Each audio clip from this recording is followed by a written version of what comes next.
I welcome you all to the SSY Master channel. SSY Master English ಕಲಿಕೆಯ YouTube ಚಾನಲ್ಗೆ ತಮ್ಮೆಲ್ಲರನ್ನ ತುಂಬ ಹೃದಯದಿಂದ ಸ್ವಾಗತ ಮಾಡ್ತಾ in the previous period we have started tense. So today let us continue it. In the previous period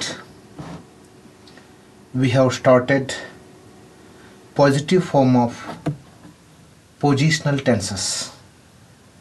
In positional tenses we have begun present tense. So today let's continue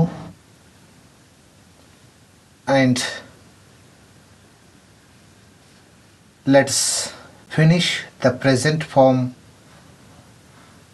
of the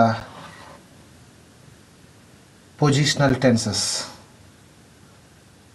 Before that, let us revise what we have learnt in the previous period. ಕಳೆದ ಅವಧಿಯಲ್ಲಿ ನಾವು ಏನನ್ನು ಕಲ್ತಿದ್ದೀವಿ ಅನ್ನತಕ್ಕಂಥದ್ದನ್ನು revise ಮಾಡ್ಕೊಂಡು ಹೋಗೋಣ. Positive ಫಾರ್ಮಲ್ಲಿ ಒಂದು ವಾಕ್ಯವನ್ನು ಕೊಟ್ಟು ನಂತರ ಹೋಗ್ತೀನಿ. ಏನಪ್ಪ ಅಂತ ಕೇಳಿದರೆ ನಾನು ಯಾಮ್ ಇದ್ದೇನೆ, ಈ ಥರ ಎಲ್ಲ ನಾನು ಫಾರ್ ಈ ಸಬ್ಜೆಕ್ಟು ಆಯ್ದಿಂದ ದೇವರೆಗೆ ಮತ್ತು ಯಾಮ್ದಿಂದ ಆರ್ವರೆಗೆ ಕೊಟ್ಟಿದ್ದೆ. ತಾವೆಲ್ಲ ನೋಡಿದಿರಿ ಅಂತ ಅನಿಸುತ್ತೆ. ದಯವಿಟ್ಟು ಆ ಕ್ಲಾಸನ್ನು ನೋಡ್ಕೊಂಡು ಬಂದರೆ ಇದು ತುಂಬ ಈಸಿ ಆಗುತ್ತೆ ಅನ್ನತಕ್ಕಂಥದ್ದು ನನ್ನ ಅಭಿಪ್ರಾಯ. ಯಾಕಪ್ಪ ಅಂತ ಕೇಳಿದರೆ ಯಾವ ಪ್ರನೌನ್ ಮುಂದೆ ಯಾವ ಹೆಲ್ಪಿಂಗ್ ವರ್ಬ್ ಬಳಸಬೇಕು ಅನ್ನತಕ್ಕಂಥದ್ದನ್ನು ಅದರಲ್ಲಿ ಸ್ಪಷ್ಟವಾಗಿ ನೋಡಿದ್ದೀವಿ. ಅದಕ್ಕಾಗಿ ನಾವು ಏನು ಮಾಡೋಣಪ್ಪ ಅಂತ ಕೇಳಿದರೆ ಅದನ್ನು ಮೊದಲಿಗೆ ಒಂದು ಪಾಸಿಟಿವ್ ಫಾರ್ಮ್ ಸೆಂಟೆನ್ಸನ್ನು ಕೊಟ್ಟು ಹೋಗ್ತೀನಿ. ಪಾಸಿಟಿವ್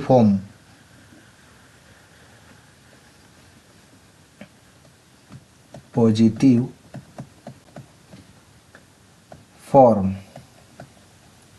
ಸಕಾರಾತ್ಮಕ ರೂಪ ಅಂತ ಹೇಳ್ತೀವಿ. ಸಬ್ಜೆಕ್ಟ್ ಪ್ಲಸ್ ಎಚ್ ವಿ ಅಂದರೆ ಹೆಲ್ಪಿಂಗ್ ವರ್ಬ್ ಪ್ಲಸ್ ಆಬ್ಜೆಕ್ಟ್ ಅಥವಾ ಆರ್ ಕಾಂಪ್ಲಿಮೆಂಟರಿ ಆಬ್ಜೆಕ್ಟ್ ಅಂತ ಹೇಳ್ತೀವಿ. ಕಾಂಪ್ಲಿಮೆಂಟರಿ ಆಬ್ಜೆಕ್ಟ್ ಅಂತ ಹೇಳ್ತೀವಿ.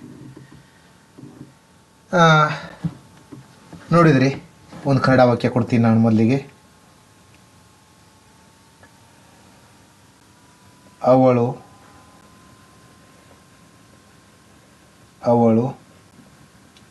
ಒಳ್ಳೆಯ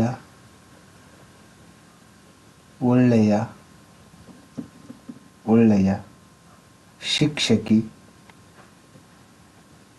ಅವಳು ಒಳ್ಳೆಯ ಶಿಕ್ಷಕಿ ಇದ್ದಾಳೆ.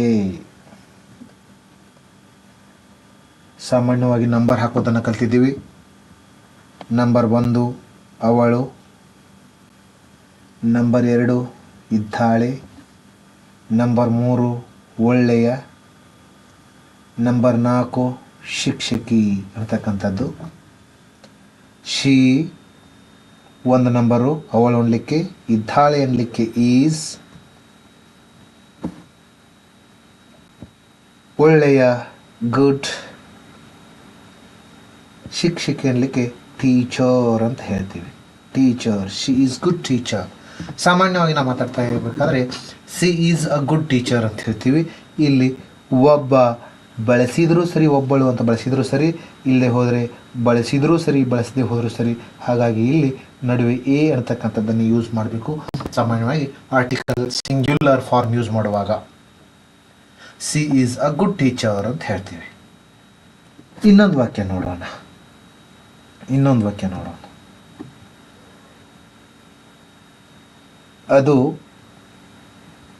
ಅದು ನಿನ್ನ ಅಂಗಿ ಇದೆ. ಅದು ನಿನ್ನ ಅಂಗಿ ಇದೆ. ಸೇಮ್ ನಂಬರ್ 1 ಇದೆ 2 ನಿನ್ನ 3 ಅಂಗಿ 4. ಅದು ಅನ್ಲಿಕ್ಕೆ ಸಾಮಾನ್ಯವಾಗಿ ಇಟ್ ಅಂತ ಹೇಳ್ತೀವಿ. ಇದೇ ಅನ್ಲಿಕ್ಕೆ ಈಸ್.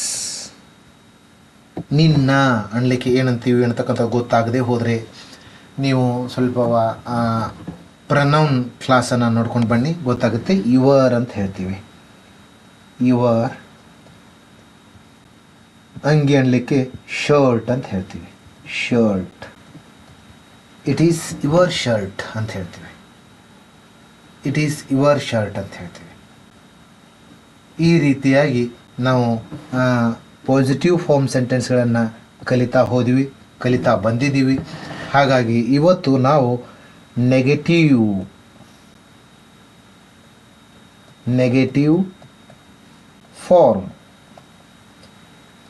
ಫಾರ್ಮ್ ಅಂತಂದ್ರೆ ರೀ ನಕಾರಾತ್ಮಕ ರೂಪ.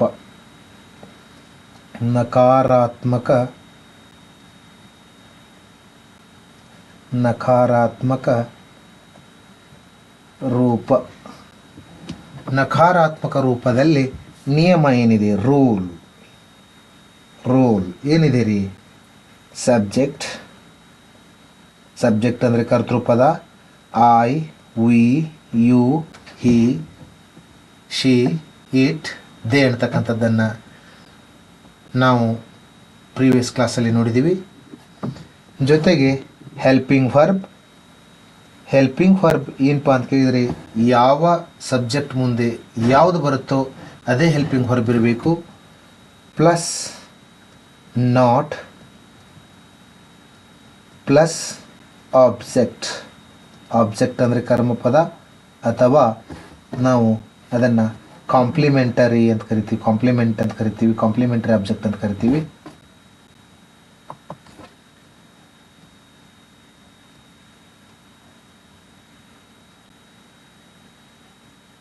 ಕಾಂಪ್ಲಿಮೆಂಟರಿ ಆಬ್ಜೆಕ್ಟ್ ಅಂತ ಕೂಡ ಕರಿತೀವಿ. ಹೇಳ್ತೀವಿ ನಾವು ಸಬ್ಜೆಕ್ಟು ವರ್ಬು ಅಗ್ರಿಮೆಂಟ್ ಹೇಳ್ತಿರುವಾಗ ಯಾವುದಕ್ಕೆ ನಾವು ನೇರವಾಗಿ ಆಬ್ಜೆಕ್ಟ್ ಅನ್ಬೋದು, ಯಾವುದಕ್ಕೆ ನಾವು ಕಾಂಪ್ಲಿಮೆಂಟರಿ ಆಬ್ಜೆಕ್ಟ್ ಅನ್ಬೋದು ಅಂತಕ್ಕಂಥದ್ದನ್ನು ಮುಂದೆ ಡಿಸ್ಕಷನ್ ಮಾಡೋಣ. ಇದೆಲ್ಲ ಈಗ ಈ ನಿಯಮ ಆಯಿತು. ಈಗ ನಾನು ಕನ್ನಡದಲ್ಲಿ ವಾಕ್ಯ ಕೊಡ್ತಾ ಹೋಗ್ತೀನಿ ನೋಡಿ. ಇಲ್ಲಿ ಏನು ಮಾಡ್ತೀವಪ್ಪ ಅಂತ ಕೇಳಿದರೆ, ಸಾಮಾನ್ಯವಾಗಿ ಅಲ್ಲಿ ಯಾಮ್ ಇದ್ದೇನೆ, ಆರ್ ಇದ್ದೇವೆ, ಆರ್ ಇದ್ದಿ, ಆರ್ ಇದ್ದೀರಿ, ಈಸ್ ಇದ್ದಾನೆ, ಈಸ್ ಇದ್ದಾಳೆ, ಈಸ್ ಇದೆ, ಆರ್ ಇದ್ದಾರೆ ಅಂತಕ್ಕಂಥದ್ದನ್ನು ನೋಡಿದ್ದೀವಿ. ಅವುಗಳ ಮುಂದೆ ಪ್ರತ್ಯಯಗಳು ಬಂದಾಗ ಯಾವುದು ಅಂತ ಗೊತ್ತಾಯಿತು, ಯಾವುದು ತಗೋಬೇಕು ಅಂತ ಗೊತ್ತಾಯಿತು. ಇಲ್ಲಿ ಕೊನೆಯಲ್ಲಿ ಪ್ರತ್ಯಯ ಬರತಕ್ಕಂಥದ್ದು ಯಾವುದಪ್ಪ ಅಂತ ಕೇಳಿದರೆ, ಇಲ್ಲಿ ಕೊನೆಯಲ್ಲಿ ಕನ್ನಡ ವಾಕ್ಯದಲ್ಲಿ ಅದು ಯಾವುದ್ರಿ? ಪ್ರೆಸೆಂಟ್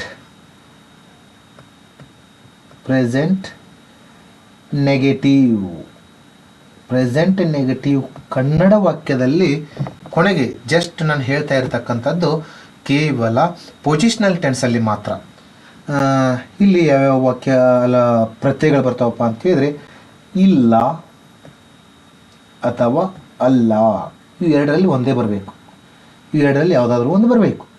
ಯಾಕಪ್ಪ ಅಂತ ಕೇಳಿದರೆ, ಈ ಪ್ರತ್ಯಯಗಳ ಮೇಲೆ ನಾವು ಯಾಕೆ ಒತ್ತು ಕೊಡಬೇಕಪ್ಪ ಅಂತ ಕೇಳಿದರೆ, ಇದು ಯಾವ ಟೆನ್ಸದ ನೆಗೆಟಿವು, ಇದು ಯಾವ ಟೆನ್ಸದ ನೆಗೆಟಿವ್ ಫಾರ್ಮು, ಇದು ಯಾವ ಟೆನ್ಸದ ಇಂಟ್ರಾಗೇಟಿವ್ ಫಾರ್ಮ್, ಅಂದರೆ ಈ ಪ್ರತ್ಯಯಗಳ ಮೇಲೇ ಹೋಗ್ತಾ ಇರ್ತೀವಿ ನಾವು. ಈ ರೀತಿಯಾಗಿ ನಾವು ಕಲಿಬೇಕಾಗ್ತಾ ಹೋಗುತ್ತೆ. ಕನ್ನಡ ವಾಕ್ಯದಿಂದ ಇಂಗ್ಲೀಷ್ ವಾಕ್ಯಗಳನ್ನು ಕಲಿಬೇಕಾದ್ರೆ ಒಂದೊಂದು ಪ್ರತ್ಯಯ ಮೇಲೆ ಮಾತ್ರ ನಿಂತಿದೆ ವಾಕ್ಯ. ಇದು ಯಾವ ಟೆನ್ಸದ ವಾಕ್ಯ ಅನ್ನತಕ್ಕಂಥದ್ದು ಅಲ್ವಾ. ಮುಂದೆ ಎಲ್ಲ ಡಿಸ್ಕಷನ್ ಮಾಡ್ತಾ ಹೋದಂತೆ ನಮಗೆಲ್ಲ ಗೊತ್ತಾಗ್ತಾ ಹೋಗುತ್ತೆ. ಈಗ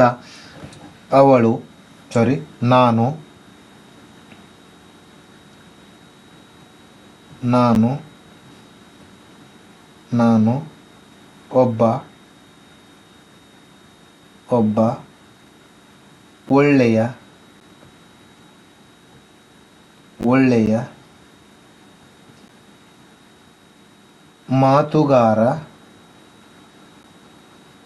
ಮಾತುಗಾರ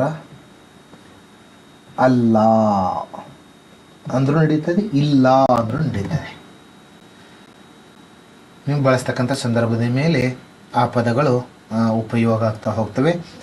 ಇಲ್ಲಿ ನೋಡಿ, ನಂಬರ್ 1 ನಾನು, ಸೇಮ್. ನಂಬರ್ 2 ಅಲ್ಲ, ಅಲ್ಲ. ಒಬ್ಬ, 3. ಒಳ್ಳೆಯ, 4. ಮಾತುಗಾರ, 5 ಅಂತ ಹೇಳ್ತೀವಿ. ಈಗ ಏನು ಮಾಡಬೇಕಾಗಿದೆಪ್ಪ ಅಂತ ಹೇಳಿದ್ರೆ ನಂಬರ್ ಒಂದೊಂದೇ ಹಾಕ್ತಾ ಹೋಗೋಣ. ನಾನು ಅನ್ಲಿಕ್ಕೆ ಐ, ಅಲ್ಲ ಅನ್ಲಿಕ್ಕೆ ಹೆಂಗ್ರಿ? ಇಲ್ಲಿ ನಿಯಮ ಇದೆ ನೋಡ್ರಿ, ಹೆಲ್ಪಿಂಗ್ ವರ್ಬ್ ಪ್ಲಸ್ ನಾಟ್. ಅಲ್ಲ ಮತ್ತು ಇಲ್ಲ ಅನ್ಬೇಕಾದ್ರೆ ನಾವು ಏನನ್ನು ಬಳಸಬೇಕಪ್ಪ ಅಂತ ಕೇಳಿದರೆ ಹೆಲ್ಪಿಂಗ್ ವರ್ಬ್ ಪ್ಲಸ್ ನಾಟನ್ನು ಬಳಸಿದ್ದೀವಿ ಅಂದರೆ ಅಲ್ಲ ಅಥವಾ ಇಲ್ಲ ಅನ್ನತಕ್ಕಂಥದ್ದು ನಮಗೇನಾಗುತ್ತೆ ರೀ, ಇದು ಗೊತ್ತಾಗುತ್ತೆ ಅನ್ನತಕ್ಕಂಥದ್ದು ಗೊತ್ತಾಗಬೇಕು. ಇಲ್ಲಿ ಆಯ್ ಮುಂದೆ ಬರ್ತಕ್ಕಂಥ ಹೆಲ್ಪಿಂಗ್ ವರ್ಬ್ ಯಾವುದ್ರಿ? ಯಾಮ್. ಯಾಮ್. ನಾಟ್, ಒಬ್ಬ, ಎ. Good, good, good. ಮಾತುಗಾರ ಅನ್ನಲಿಕ್ಕೆ ಸ್ಪೀಕರ್ ಅನ್ನೋ ಒಂಥರ ಭಾಷೆ, ಇನ್ನೊಂದು ಸ್ವಲ್ಪ ಸುಧಾರಿಸಿದ ಭಾಷೆಯಲ್ಲಿ ಹೇಳಬೇಕಾದ್ರೆ ಮಾತುಗಾರ ಅನ್ನಲಿಕ್ಕೆ ಭಾಷಣಕಾರ ಅಂತಾರೆ, ಓರೇಟರ್ ಅಂತ ಕರೀತಾರೆ. ಇಲ್ಲಿ ಸ್ಪೀಕರ್ ಅಂತ ಅನ್ನೋಣ. I am not a good speaker ಅಂತ ಹೇಳ್ತೀವಿ. I am not a good speaker ಅಂತ ಹೇಳ್ತೀವಿ. ಈ ರೀತಿಯಾಗಿ ನೋಡ್ರಿ, ಇಲ್ಲಿ ಪಾಸಿಟಿವ್ ವಾಕ್ಯವನ್ನು ಮಾಡಿದಷ್ಟೇ ಇದು ಈಸಿ ಇದೆ. ಸರ್, ಇಷ್ಟೊಂದು ಸರಳ ವಾಕ್ಯವನ್ನು ಕೊಡ್ತಾ ಇದ್ದೀರಲ್ಲ ಅಂತ ನಿಮ್ಗೆ ಅನಿಸ್ಬಹುದು. ಸರಳ ವಾಕ್ಯವನ್ನು ಕಲಿತಾ ಹೋದಾಗ ಮಾತ್ರ ನಮಗೆ ಡಿಫಿಕಲ್ಟ್ ಆಗಿರ್ತಕ್ಕಂಥದ್ದು ಬರ್ತಾ ಹೋಗುತ್ತೆ. ನಾನು ಮೊದಲೇ ಹೇಳಿದ್ದೀನಿ, ಒಂದು ಪದದಿಂದ ಒಂದು ಪ್ಯಾರಾದವರೆಗೆ ನಾವು ವಾಕ್ಯವನ್ನು ಕೊಡ್ತಾ ಹೋಗ್ತೀವಿ. ಕ್ರಮೇಣ ನೀವು ಅವುಗಳನ್ನು ಟ್ರಾನ್ಸ್ಲೇಷನ್ ಮಾಡ್ತಾ ಹೋಗಬೇಕಾಗಿದೆ, ಕಲಿತಾ ಹೋಗಬೇಕಾಗಿದೆ ಅಂತಕ್ಕಂಥದ್ದು ತಿಳ್ಕೊಬೇಕಾಗಿದೆ. ನಾವು ಒಂದೊಂದನ್ನು ಸರಳವಾಗಿ ಡಿಸ್ಕಷನ್ ಮಾಡ್ತಾ ಹೋಗೋಣ. ನೆಕ್ಸ್ಟ್ ವಾಕ್ಯ ಏನಪ್ಪ ಅಂತ ಕೇಳಿದರೆ, ನಾವು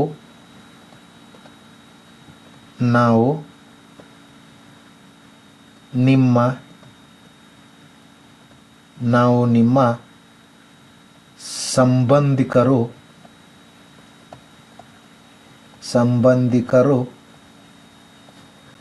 ಅಲ್ಲ ಅಂತ ಹೇಳ್ತೀವಿ. ಅಲ್ಲ ಅಥವಾ ಇಲ್ಲ. ನಾವು ಅನ್ಲಿಕ್ಕೆ ನಂಬರ್ 1, ಅಲ್ಲ ಅನ್ಲಿಕ್ಕೆ 2, ಸೇಮ್ ನಂಬರ್. ನಿಮ್ಮ 3, ಸಂಬಂಧಿಕರು 4 ಅಂತ ಹೇಳ್ತೀವಿ. ನಾವು ಅನ್ಲಿಕ್ಕೆ ವಿ, ಇದ್ರ ಮುಂದೆ ಬರ್ತಕ್ಕಂಥದ್ದು ಹೆಲ್ಪಿಂಗ್ ವರ್ಬ್ ಆರ್. ನಾಟ್, ಅಲ್ಲ ಆಗಬೇಕಾದ್ರೆ ಆರ್ ನಾಟ್. ಯುವರ್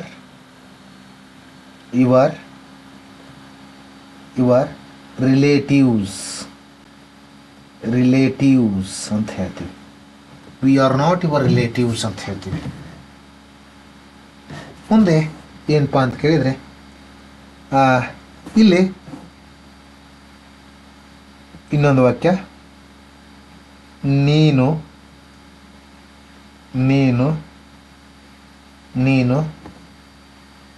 ಅಷ್ಟೊಂದು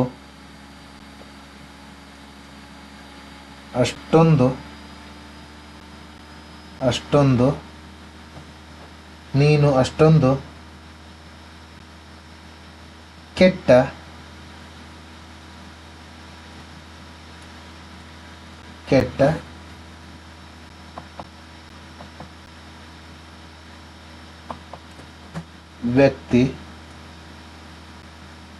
ವ್ಯಕ್ತಿ ಅಲ್ಲ.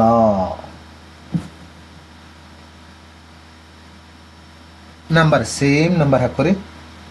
ನೀನು 1, ಅಲ್ಲ ನಂಬರ್ 2, ಅಷ್ಟೊಂದು 3, ಕೆಟ್ಟ 3. ಪ್ರತಿಯೊಂದು ಪದಕ್ಕೆ ವ್ಯಕ್ತಿ, ಇದಕ್ಕೆ ಕೆಟ್ಟ 4,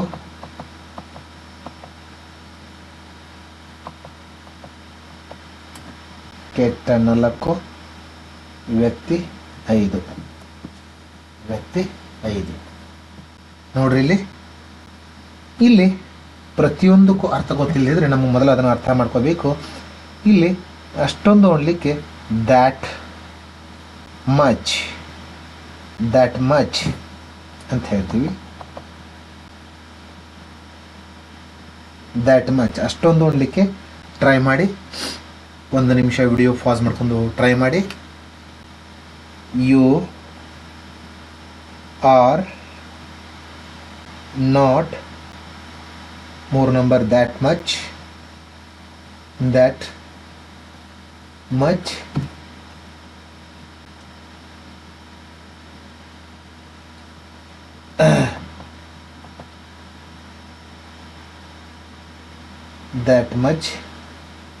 ಬ್ಯಾಡ್, ಕೆಟ್ಟ ಅನ್ಲಿಕ್ಕೆ ಬ್ಯಾಡ್, ವ್ಯಕ್ತಿ ಅನ್ಲಿಕ್ಕೆ ಪರ್ಸನ್.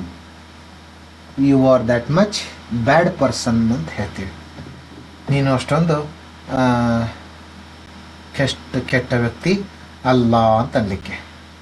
ಇನ್ನು ಏನು ಮಾಡ್ತೀವಪ್ಪ ಅಂತ ಕೇಳಿದರೆ, ನಾವು ಸಾಮಾನ್ಯವಾಗಿ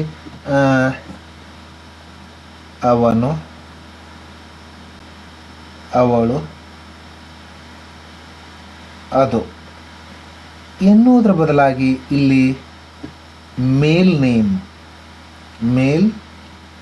ನೇಮ್, ಅವಳು ಅನ್ನೋದರ ಬದಲಾಗಿ ಫೀಮೇಲ್ ನೇಮ್, ಅದು ಅನ್ನೋದರ ಬದಲಾಗಿ ಒಂದು ಆಬ್ಜೆಕ್ಟ್ ನೇಮ್, ವಸ್ತುವಿನ ಹೆಸರು. ಆಬ್ಜೆಕ್ಟ್ ಕರ್ಮಪದ ಅಂತ ಅನ್ಕೋಬೇಡ್ರಿ. ಆಬ್ಜೆಕ್ಟ್ ಆರ್ ಅನಿಮಲ್,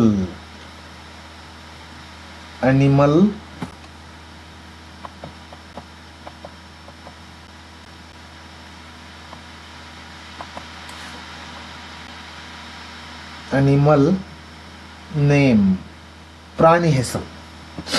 ಒಂದು ವಸ್ತುವಿನ ಹೆಸರು, ಪ್ರಾಣಿ ಹೆಸರು ತೊಗೊಂಡು ನಡೆಯುತ್ತದೆ. ಆದರೆ ಹೆಲ್ಪಿಂಗ್ ವರ್ಬ್ ಚೇಂಜ್ ಆಗ್ತಾವ ಸರ್ ಇವ್ನು ತೊಗೊಂಡ್ರೆ? No way.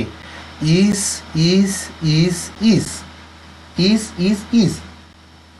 3 ಅಲ್ಲಿಯೂ ಕೂಡ ಈಸ್ ಅಂತಕ್ಕಂಥವುಗಳೇ ಬರ್ತಾ ಹೋಗ್ತವೆ.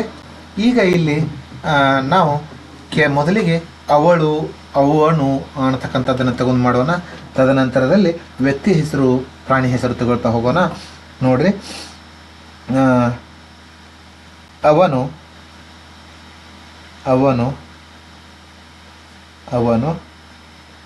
ಜಾನ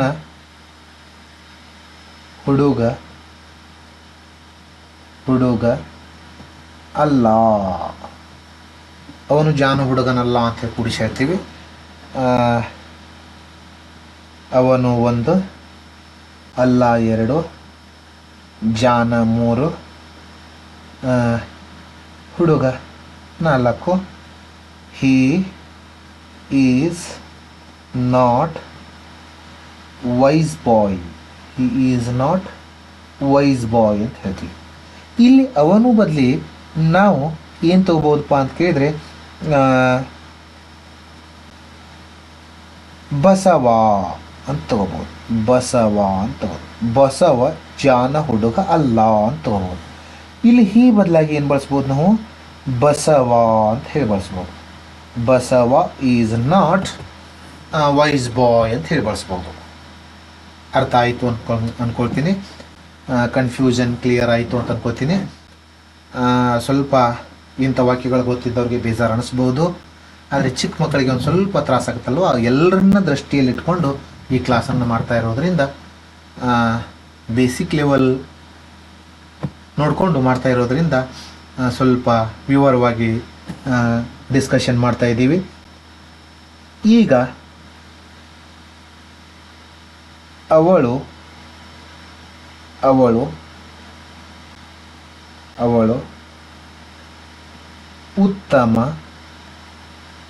ಉತ್ತಮ, ಅವಳು ಉತ್ತಮ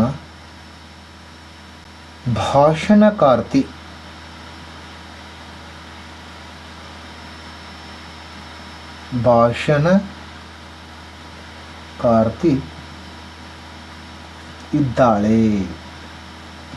ಇದ್ದಾಳೆ.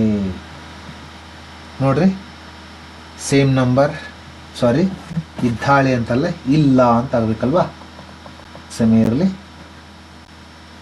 ಇಲ್ಲ ಅಥವಾ ಅಲ್ಲ ಯಾವ್ದು ಬೇಕಾದ್ರೆ ತಗೊಳ್ರಿ, ನಡೆಯುತ್ತೆ. ಇಲ್ಲಿ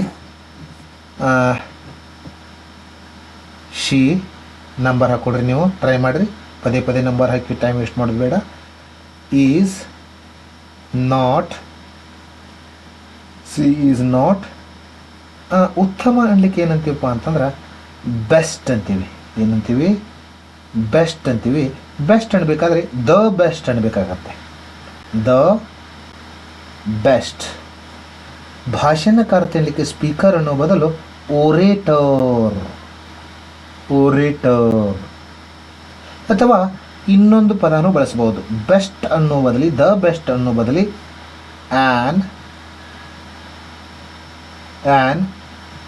ಇಂಪ್ರೆಸಿವ್, ಆ್ಯನ್ ಇಂಪ್ರೆಸಿವ್, ಆಕರ್ಷಕ ಅಂತ ಹೇಳ್ತೀವಿ. An impressive orator, an impressive orator ಅಂತ ಹೇಳ್ತೀವಿ. ಅವಳು ಉತ್ತಮ ಭಾಷಣಕಾರ್ತಿ ಅಲ್ಲ. She is not an impressive orator. ಅವಳು ಉತ್ತಮ ಭಾಷಣಕಾರ್ತಿ ಅಲ್ಲ. She is not the best, she is not the best orator ಅಂತ ಹೇಳ್ತೀವಿ. ನೀವು ಯಾವುದಾದ್ರೂ ಕೂಡ ಬಳಸ್ರಿ. ಆದಷ್ಟು ಮಟ್ಟಿಗೆ ಏನಪ್ಪ ಅಂತ ಕೇಳಿದರೆ ಸ್ವಲ್ಪ ನಿಮ್ಮ PSI ಟ್ರಾನ್ಸ್ಲೇಷನ್ ಆಗಲಿ ಅಥವಾ KS IAS ಮೇನ್ಸ್ ಕಡ್ಡಾಯ ಪತ್ರಿಕೆಗಳಲ್ಲಿ ಟ್ರಾನ್ಸ್ಲೇಷನ್ ಕೊಟ್ಟಿರ್ತಾರೆ. ಆವಾಗ ಇಂತಹ ಒಂದು ಪದಗಳನ್ನು ಬಳಸ್ತಾ ಹೋದರೆ ನಾವು ಏನು ಮಾಡ್ತಾರಪ್ಪ ಅಂತ ಕೇಳಿದರೆ, ಎಲ್ಲ ಇವ್ಯಾಲ್ಯುವೇಟ್ರು ಏನು ಮಾಡ್ತಾರಪ್ಪ ಅಂತ ಕೇಳಿದರೆ, ದೇ ಕ್ಯಾನ್ ಇಂಪ್ರೆಸ್ ಯು. ಅವರು ಒಂದಿಷ್ಟು ನಿಮಗೆ ಆಕರ್ಷಿತ, ದೇ ಫ್ಯಾಸಿನೇಟ್ ಯು ಅನ್ನತಕ್ಕಂಥದ್ದನ್ನು ಹೇಳ್ತೀನಿ.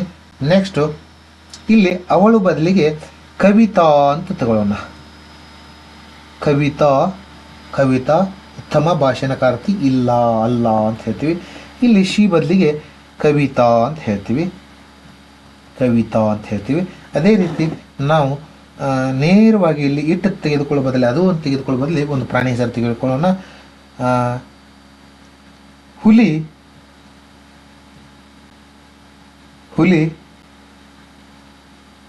ಹುಲಿ.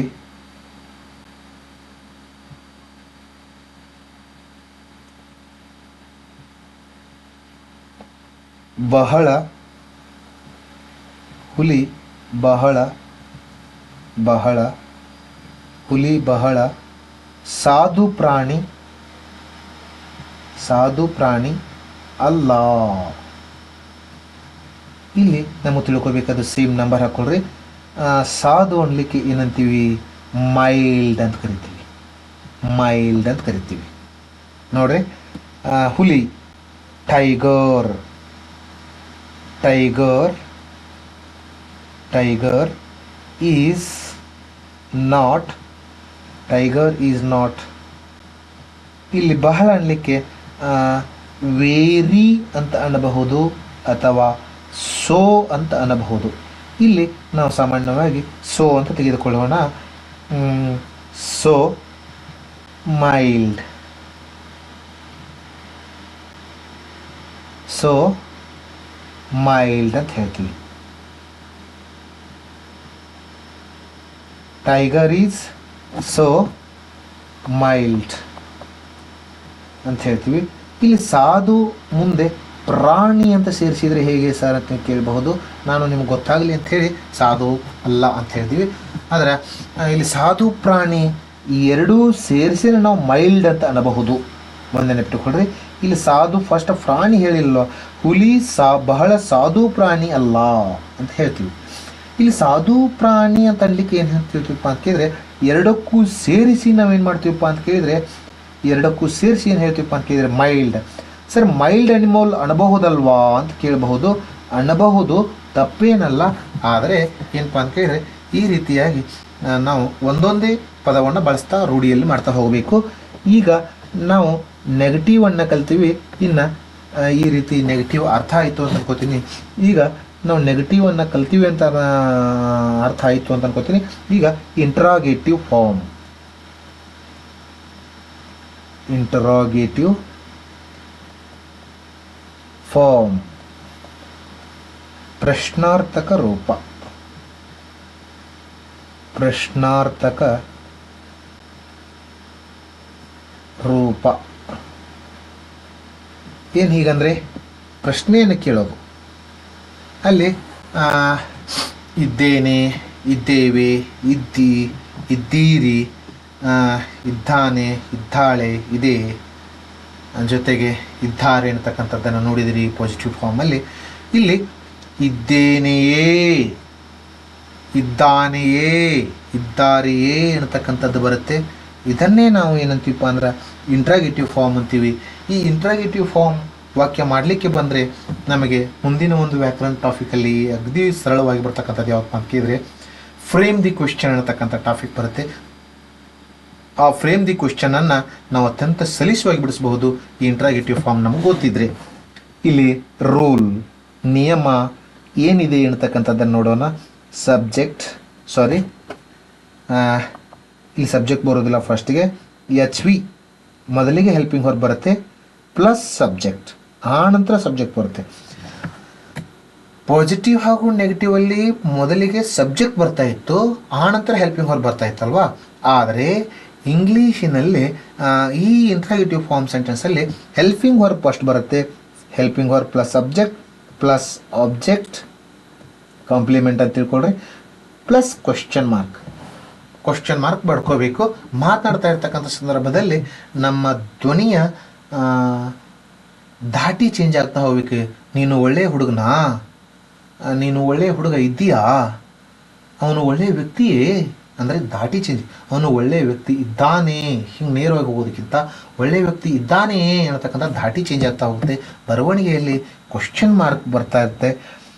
ಇದನ್ನು ಎಕ್ಸಾಂಪಲ್ ಮುಖಾಂತರ ಹೋಗೋಣ. ನೀವು ನೀವು ನೀವು ಅವರ ಮನೆಯಲ್ಲಿ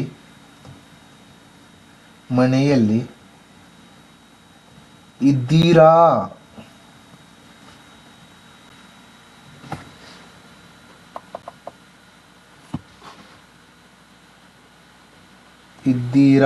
ದೀರ್ಘ ಇರಲಿ, ಇದ್ದೀರಾ ಕ್ವಶನ್ ಮಾರ್ಕ್ ನೋಡ್ರಿ.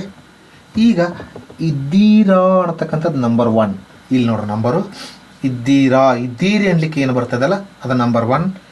2 ನಂಬರ್ ನೀವು, ನಂಬರ್ 2 ಅನ್ನತಕ್ಕಂಥದ್ದು ನೀವು, ಎಲ್ಲಿ ಅನ್ನತಕ್ಕಂಥದ್ದು 3, ಅವರ 4, ಮನೆ 5. ಇದ್ದೀರಿ ಅಷ್ಟೇ. ಇದ್ದೀರಾ ಅನ್ಲಿಕ್ಕೆ ವರ್ಡ್ ಇಲ್ಲಲ್ವಾ ಅಂತ ಹುಡುಕಬಾರ್ದು. ಇದ್ದೀರಿ ಅನ್ಲಿಕ್ಕೆ ಏನಿದೆಯೋ ಅದನ್ನು ಫಸ್ಟ್ ಬರೆದ್ರೆ ನೀವು, ಅಂದರೆ ಹೆಲ್ಪಿಂಗ್ ಹೊರಬೇಕಲ್ವ, ಅದನ್ನು ಫಸ್ಟ್ ಬರೆದ್ರೆ ನೀವು ಅದು ಆಟೋಮೆಟಿಕ್ಕಾಗಿ ಇದ್ದೀರಾ ಅಂತ ಆಗುತ್ತೆ. ಇಲ್ಲಿ ಆರ್ ಇದ್ದೀರಿ ಅನ್ಲಿಕ್ಕೆ, ನೀವು ಅನ್ಲಿಕ್ಕೆ 2 ನಂಬರ್ ಯು. ಇಲ್ಲಿ ಇನ್ ಅಂತ ಅನ್ನಬಾರ್ದು, ಯಾಟ್ ಅಂತ ಹೇಳಬೇಕು. ಯಾಟ್ ಅವರ ಅನ್ಲಿಕ್ಕೆ ದೇಯರ್, THEIR, ದೇಯರ್. ಹೌಸ್ ಮನೆ ಅನ್ಲಿಕ್ಕೆ ಹೌಸ್.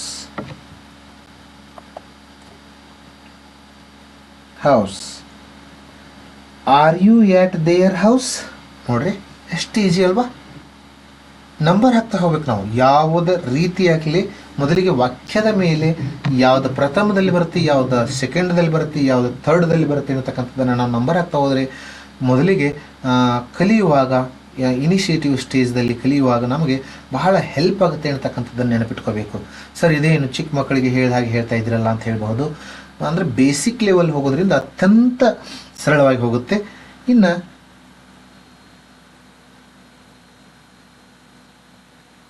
ಸುಮನ್ ಈಗ ಬೆಂಗಳೂರಿನಲ್ಲಿ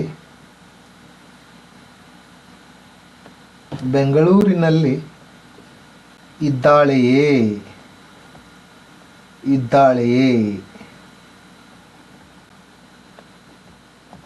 ನೋಡ್ರಿ ಇಂಟ್ರಾಗೇಟಿವ್ ಫಾರ್ಮ್ ಆಗುತ್ತೆ. ಈಗ ನೀವು ಒಂದು ಮಾಡ್ಕೋಬೇಕಾಗಿದೆ ಏನಪ್ಪ ಅಂತ ಕೇಳಿದ್ರೆ, ಇದ್ದಾಳೆಯೇ 1, ಸುಮನ್ 2, ಬೆಂಗಳೂರಿನಲ್ಲಿ 3, ಬೆಂಗಳೂರು 4. ಇನ್ನು ಇದಕ್ಕೆ ಯಾಕೆ ಸರ್ ನಂಬರ್ ಹಾಕಲಿಲ್ಲ ಅಂತ ಕೇಳಿದರೆ, ಇದು ಸಮಯ ಸೂಚಕವಾಗಿರೋದ್ರಿಂದ ವಾಕ್ಯದ ಆರಂಭದಲ್ಲಿ ಬರೆಯಬೇಕು ಅಥವಾ ವಾಕ್ಯದ ಕೊನೆಯಲ್ಲಿ ಬರೆಯಬೇಕು. ವಾಕ್ಯದ ಸಮಯ ಸೂಚಕ ಪದಗಳನ್ನು ವಾಕ್ಯದ ಆರಂಭದಲ್ಲಿನೂ ಬರಿಬಹುದು ಅಥವಾ ವಾಕ್ಯದ ಕೊನೆಯಲ್ಲಿನೂ ಬರಿಬಹುದು. ನಿಮಗೆ ಮಾತಾಡ್ತಾ ಹೋಗ್ತಕ್ಕಂಥ ಸಂದರ್ಭದಲ್ಲಿ ನೀವು ಯಾವುದನ್ನು ರೂಢಿ ಮಾಡ್ಕೊಳ್ತಾರೋ ಅದಾಗ್ತಾ ಹೋಗುತ್ತೆ. ಈಗೇನು ಮಾಡೋಣಪ್ಪ ಅಂತ ಕೇಳಿದ್ರೆ ನಂಬರ್ ವೈಸ್ ಹೋಗೋಣ. ಇದನ್ನು ರೌಂಡ್ ಹಾಕಿದ ಪದ ಆಮೇಲೆ ಬರೆಯೋಣ. ಈಸ್ ಇದ್ದಾಳೆ ಅನ್ನಲಿಕ್ಕೆ ಸುಮನ್, ನೇರವಾಗಿ ಸುಮನ್. ಅಲ್ಲಿ ಅನ್ನಲಿಕ್ಕೆ ಇನ್ ಅಂತ ಹೇಳ್ತೀವಿ. ಸರ್ ಮೇಲೆ ಯಾಟ್ ಹೇಳಿದ್ರಲ್ಲ ಅಂತ ಹೇಳ್ಬೋದು. ಮಣಿ ಅನ್ನತಕ್ಕಂಥದ್ದು ಚಿಕ್ಕದು, ಬೆಂಗಳೂರು ಅನ್ನತಕ್ಕಂಥದ್ದು ದೊಡ್ಡದು. ಇನ್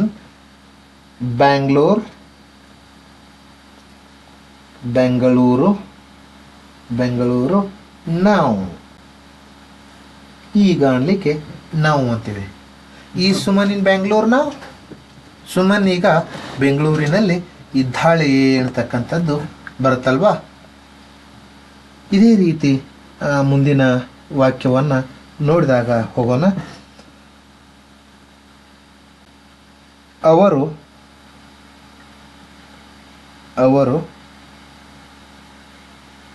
ನಿಮ್ಮ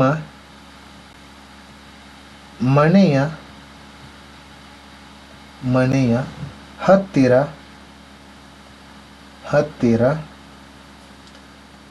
ಇದ್ದಾರೆಯೇ. ನೋಡ್ರಿ, ನಂಬರ್ 1 ಇದ್ದಾರೆ, ಯಾಕಂದ್ರೆ ಇಂಟ್ರಾಗೇಟಿವ್ ಇದೆ. ಅವರು 3, ಹತ್ತಿರ 2,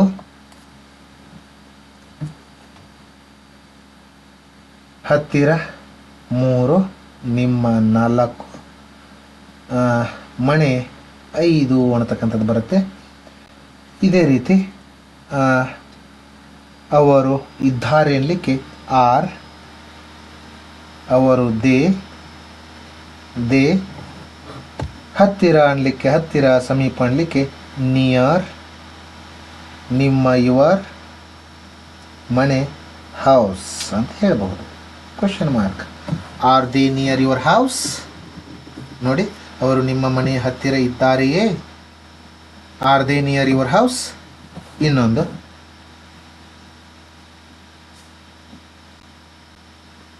ನಿನ್ನ ಅಂಗಿ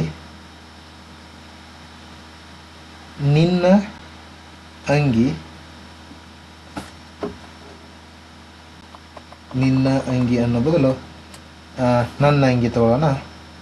ನನ್ನ ಅಂಗಿ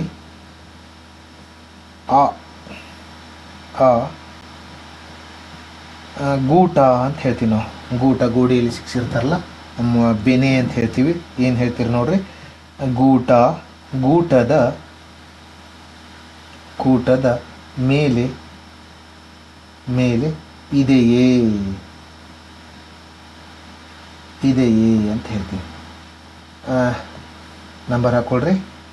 ಗೂಟ ಅನ್ಲಿಕ್ಕೆ ಮೊದಲ ಗುರ್ತ ಮಾಡ್ಕೊಳ್ರಿ. ಪೆಗ್ ಅಂತ ಹೇಳ್ತೀವಿ. ನೀವು ಹಾಕ್ತಿರಲ್ಲ, ಎಣ್ಣೆ ಹಾಕೋ ಪೆಗ್ಗಲ್ಲ, ಪೆಗ್ ಅಂತ ಹೇಳ್ತೀವಿ ಗೂಟ. ಆಡ್ಲಿಕ್ಕೆ ನೀವು ಪ್ರೊನೌನ್ನಲ್ಲಿ ಕಲ್ತಿದ್ದೀರಿ. ನಂಬರ್ 1 ಇದೆಯೇ. ನಂಬರ್ 2, ಇಲ್ಲಿ ನನ್ನ ಮಾತ್ರ ಆಗೋದಿಲ್ಲ, ಅಂಗಿ ಮತ್ತು ನನ್ನ ಎರಡೂ ಸೇರಿ 2 ನಂಬರ್ ಬರ್ತದೆ. ಮೇಲೆ 3,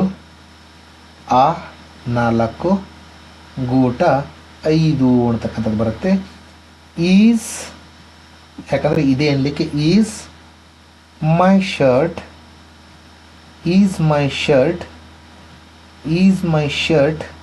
ಮೇಲೆ ಅನ್ನಲಿಕ್ಕೆ ಆನ್. ನೋಡ್ರಿ, ನಾವು ಪ್ರನೌನನ್ನು ಕಲಿತಾ ಇದ್ದೀವಿ. ಹೇಗೆ ಕನ್ನಡದ ಅರ್ಥದೊಂದಿಗೆ ಕಲಿತಾ ಇದ್ದೀವಿ, ಅದಕ್ಕೋಸ್ಕರ ನಾನು ಹೇಳ್ತಿದ್ದೀನಿ. ಮೊದಲಿಗೆ ಟೆನ್ಸ್ ಕಲಿಯೋದಕ್ಕಿಂತ ಮುಂಚೆ ನಾವು ಪಾರ್ಟ್ಸ್ ಆಫ್ ಸ್ಪೀಚನ್ನು ಕಲಿತ್ರೆ ಸ್ವಲ್ಪ ಅರ್ಥ ಆಗೋದರಲ್ಲಿ ವಿಳಂಬ ಆಗ್ಬೋದು. ನಾವು ಟೆನ್ಸ್ ಕಲಿತಾದ ಮೇಲೆ ಪ್ರನೌನನ್ನು ಕಲಿತ್ರೆ ಯಾವುದನ್ನು ಎಲ್ಲಿ ಬಳಸಬೇಕು, ಹೇಗೆ ಬಳಸಬೇಕು ಅಂತಕ್ಕಂಥ ನಮಗೆ ಸ್ಪಷ್ಟವಾಗಿ ಅರ್ಥ ಹೋಗುತ್ತೆ. ಮೇಲೆ ಆನ್, ಅನ್ಲಿಕ್ಕೆ ದ್ಯಾಟ್, ಗೂಟ ಅನ್ಲಿಕ್ಕೆ peg. Is my shirt on that peg, ಅಂತಲ್ವಾ. ಈ ರೀತಿಯಾಗಿ ಏನು ಮಾಡ್ತೀವಪ್ಪ ಅಂತ ಕೇಳಿದರೆ, ಇಂಟ್ರಾಗೇಟಿವ್ ವಾಕ್ಯವನ್ನು ನೀವು ಹೆಚ್ಚಿಗೆ ಉದಾಹರಣೆ ತೆಗೆದುಕೊಂಡು ನೀವು ಬಳಸ್ತಾ ಹೋಗ್ರಿ. ಇನ್ನು ಮುಂದಿಂದು negative interrogative. Negative interrogative. Negative interrogative form ಅಂದರೆ ನಕಾರಾತ್ಮಕ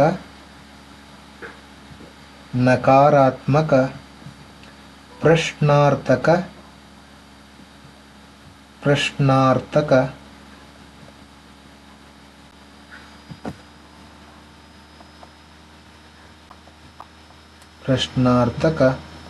ರೂಪ ಅಂತ ಹೇಳ್ತೀವಿ. ಸೇಮ್ ರೂಲ್ ನೆಗೆಟಿವ್ ಫಾರ್ಮ್ ಸೆಂಟೆನ್ಸನ್ನು ನೆಗೆಟಿವ್ ಫಾರ್ಮ್ ರೂಲನ್ನು ನೆನ್ಪು ಮಾಡ್ಕೊಳ್ಳಿ. ಏನು subject, helping verb, not, object ಬರುತ್ತಲ್ವ. ಆದರೆ ಇಲ್ಲಿ ಇಂಟ್ರಾಗೇಟಿವ್ ಅಂದ ತಕ್ಷಣ ಫಸ್ಟಿಗೆ ಏನು ಬರುತ್ತೆ? Helping verb plus subject plus helping verb ಆದ ನಂತರ ನಾಟ್ ಬರುತ್ತಲ್ಲ, ಸಬ್ಜೆಕ್ಟ್ ಆದ ನಂತರ ನಾಟ್ ಬರಬೇಕು. Not plus object plus question mark. ಇಲ್ಲಿ ಹೇಗ್ರಿ? ಇಲ್ಲವೇ, ಅಲ್ಲವೇ ಅಂತಕ್ಕಂಥ ಬರುತ್ತೆ. ಅಲ್ಲಿ ಇದ್ದಾನೆ, ಇದ್ದಾಳೆ, ಇದ್ದೇನೆ, ಇದ್ದೇವೆ, ಇದ್ದಾರೆ, ಇದೆಯೇ, ಇದ್ದೀಯಾ, ಇದ್ದೀರಾ ಅಂತಕ್ಕಂಥದ್ದು ಬರುತ್ತೆ. ಆದರೆ ಇಲ್ಲಿ ಅಲ್ಲವೇ, ಇಲ್ಲವೇ ಅಂತಕ್ಕಂಥದ್ದು ಬರುತ್ತೆ. ಹೇಗೆ? ಅಲ್ಲವೇ ಅಥವಾ ಇಲ್ಲವೇ ಅಂತಕ್ಕಂಥ ಪ್ರತ್ಯಯಗಳು ಕೊನೆಗೆ ಬರ್ತವೆ. ನೋಡ್ರಿ, ಒಂದು 2 ಎಕ್ಸಾಂಪಲ್ ಗೊತ್ತಾಗ್ತವೆ ನಮಗೆ. ಅವರು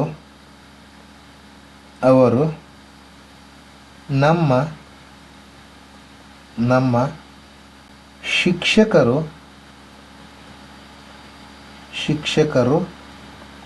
ಅಲ್ಲವೇ.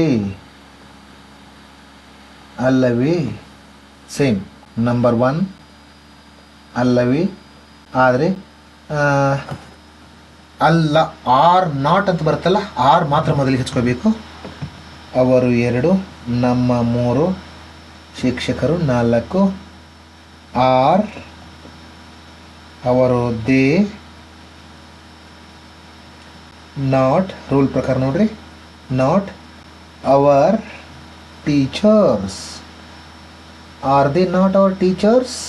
ನೀವು ದೂರಿಂದ ನೋಡಿದಾಗ ಗುರ್ತ ಮಾಡ್ತಾ ಇರ್ತೀರಿ, ಅವರು ನಮ್ಮ ಸರ್ಗಳಲ್ಲೇನು, ನಮ್ಮ ಸರ್ ಅಲ್ಲೇನು, ನಮ್ಮ ಮೇಡಮ್ ಅಲ್ಲೇನು ಅಂತ ಕೇಳ್ತಾರೆ. Are they not our teachers? ಮುಂದೆ ಅದು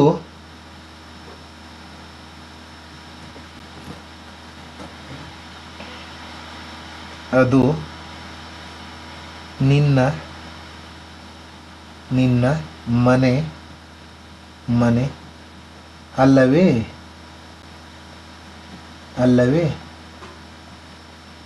ಇಲ್ಲಿ ಅದು ಮುಂದೆ ಈಸ್ ಅಂತ ಬರುತ್ತೆ ಸಾಮಾನ್ಯವಾಗಿ. Is it. ಯಾಕಂದ್ರೆ ಈಸ್ ನಾಟ್ ಅಂತ ಬಳಸ್ಬೇಕಲ್ವ, ಅಲ್ಲ ಅನ್ಲಿಕ್ಕೆ ಈಸ್ ನಾಟ್ ಅಂತ ಬಳಸ್ತೀವಲ್ವಾ. ಈಸ್ ನಾಟ್ ಅಂತ ಬಳಸ್ತೀವಿ. ಫಸ್ಟ್ ಕೇವಲ ಹೆಲ್ಪಿಂಗ್ ವರ್ಬ್ ಈಸನ್ನು ಮಾತ್ರ ಬಳಸಬೇಕು. ಆನಂತರ ಈಸ್, 2 ನಂಬರ್ ಇಟ್, ಗೊತ್ತಲ್ವಾ. Same is it not. ಈಗ ಈಸ್ ನಾಟ್ ಇದೆ ಅಲ್ವಾ, ಇದನ್ನ ಏನು ಮಾಡ್ತೀವಿ? ನಾಟ್ ಇಲ್ಲಿ ತೊಗೊಳ್ತೀವಿ. ಯಾಕಂದ್ರೆ ಈಸ್ ನಾಟ್ ತೊಗೋಬಹುದಲ್ವಾ ಸರ್ ಫಸ್ಟಿಗೆ ಅಂತ ಕೇಳಿದ್ರೆ ನಾವು ಕಾಂಟ್ರಾಕ್ಷನ್ಸ್ ಅಂತ ಹೇಳಿ ಬಳಸ್ತೀವಿ. ಹೇಗೆ? ನಾವು ಕ್ವೆಶ್ಚನ್ ಟ್ಯಾಗಲ್ಲಿ ಬಳಸ್ತಾ ಇರ್ತೀವಲ್ಲ ಆವಾಗ ಬಳಸಬಹುದು. ಆದರೆ ಇಲ್ಲಿ ನಾವು ನಾರ್ಮಲ್ ಆಗಿ ಬಳಸ್ತಕ್ಕಂಥ ಸಂದರ್ಭದಲ್ಲಿ ಫಾರ್ಮೇಟಿವ್ ಲ್ಯಾಂಗ್ವೇಜಲ್ಲಿ ಆ ಥರ ಬಳಸಲಿಕ್ಕೆ ಆಗೋದಿಲ್ಲ. Is it not your house? Is it not your house? ಅದು ನಿಮ್ಮ ಮನೆ ಅಲ್ವೇ, ಅದು ತನ್ನ ಮನೆ ಅಂತ ತೋರಿಸ್ತಾ ಇದ್ದಾನೆ ಅವನು ಅಂತ ಕೇಳ್ತಾ ಇರ್ತೀವಿ. ಇದೇ ರೀತಿ ಇನ್ನೊಂದು ವಾಕ್ಯ, ಪ್ರವೀಣ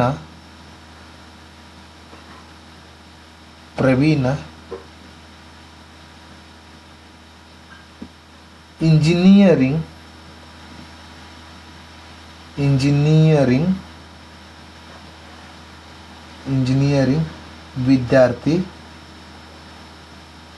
ವಿದ್ಯಾರ್ಥಿ ಅಲ್ಲವೇ?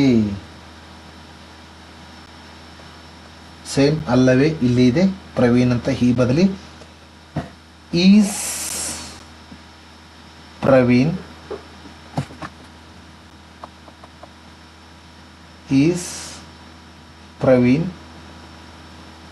ಈಸ್ ಪ್ರವೀಣ್ ನಾಟ್ ಆ್ಯನ್ ಇಲ್ಲಿ ಒಬ್ಬ ಬಳಸಲಿ, ಬೇಕಾದ್ರೆ ಬಿಡಲಿ, ಆ್ಯನ್ ಅಂತ ಬಳಸಲೇಬೇಕು. ಆ್ಯನ್ ಇಂಜಿನಿಯರಿಂಗ್ ಸ್ಟೂಡೆಂಟ್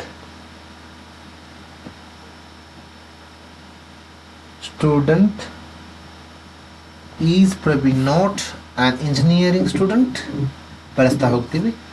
ಈ ರೀತಿಯಾಗಿ ನಾವು ಏನು ಮಾಡ್ತೀವಪ್ಪ ಅಂತ ಕೇಳಿದ್ರೆ ವಾಕ್ಯವನ್ನು ಪ್ರೆಸೆಂಟ್ ಫಾರ್ಮ್ ಮುಗೀತು ನೋಡ್ರಿ. ಒಂದು ಇದ್ದೇನೆ ಅಂತ ಗೊತ್ತು. ನೆಗೆಟಿವ್ ಟೆನ್ಸ್ದಲ್ಲಿ ಇಲ್ಲ ಅಥವಾ ಅಲ್ಲ. ಇಂಟ್ರಾಗೇಟಿವ್ ಇದ್ದೇನೆಯೇ